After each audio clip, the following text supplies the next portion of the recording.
Ja, Hafdís, þú varst tilnefnd í flokki utanvegarhlaupari í flokki kvenna.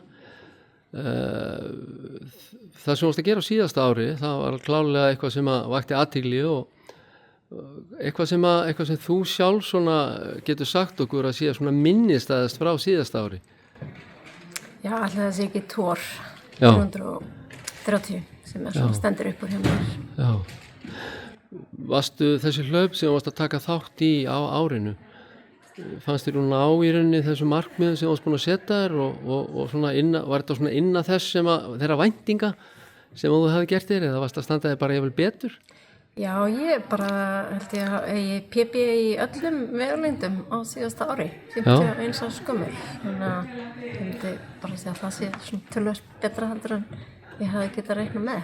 En hvað myndir þú segja, sko, nú ertu búin að vera, eins og segðu, búin að vera að hlaupa kannski í einhver 17-18 ár og svo hefur verið að svona, þú hefur verið að vaksa í rauninni sem hlaupari þó að setja eldast, ég meina það er bara þannig, en svona kannski öðruvísi hlaupari líka. Já. Hvað hérna, er það viljandi eða hvernig fókusin það hefur verið?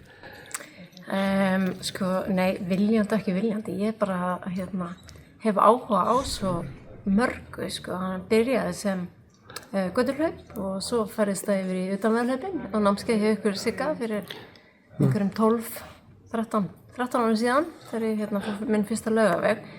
Síðan fyrir þetta þróast út í að fara lengra og hærra og meiri hæð. Núna er ég að skipta aðeins yfir að fara minn fyrsta Ironman. Þetta er svona bara, ég bara reyna að blanda þessu saman, gera bara það sem ég hef gaman á og Hrikalega gott motto, hafa gaman. Það er lykillinn að þessu. Skiptir öllu. Já. Bara talandi þá Ironman og bara þetta ár. Ég heyri það, er það Ironman á þessu ári? Ironman í júní. Hvar þá? Og í Austurríki, Klagenfurt. Ok. Austurrísku Ölpunum. En önnu verkefni? Já, ég ætla að skrá mig í Tór 450, taka lengri útgáfuna af landahlaupinu. Já. Og ekki fengið nóg í fyrra? Nei, alls ekki. Segðu mér bara, þú veist, að þú segir að það sé minnistæðast þarna í fyrra.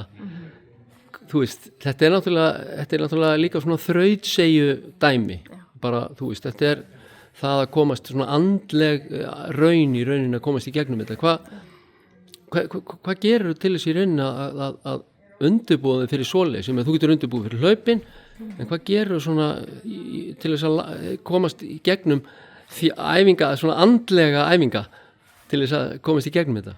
Það er í rauninni, maður þarf að sækja í þegar maður er komin í hlaupið, þá þarf maður að sækja svolítið í af hverju er ég hér, hvað var til þess að ég skráði mig í þetta hlaup. Þannig að ég held að viljinn, ástæðan fyrir að maður skráði sig og komin á annan stað, að það þarf að vera nógu stórt til þess að komast í gegnum hlaupið.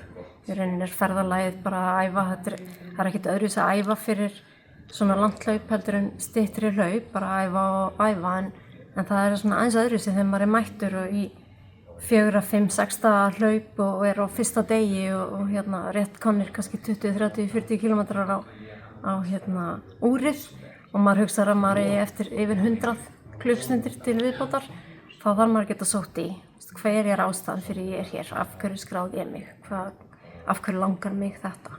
Þannig ég held að það er auðvelt að droppa út ef að ástæðan er ekki nógu stór fyrir sjálfan mann að maður skráði sig í svona laup og þá er bara gleðin og einhvern veginn, þetta er bara ólýsanlegt að fá að gera þetta og geta og mega vera í fjöllunum í marga daga. Já, frábært.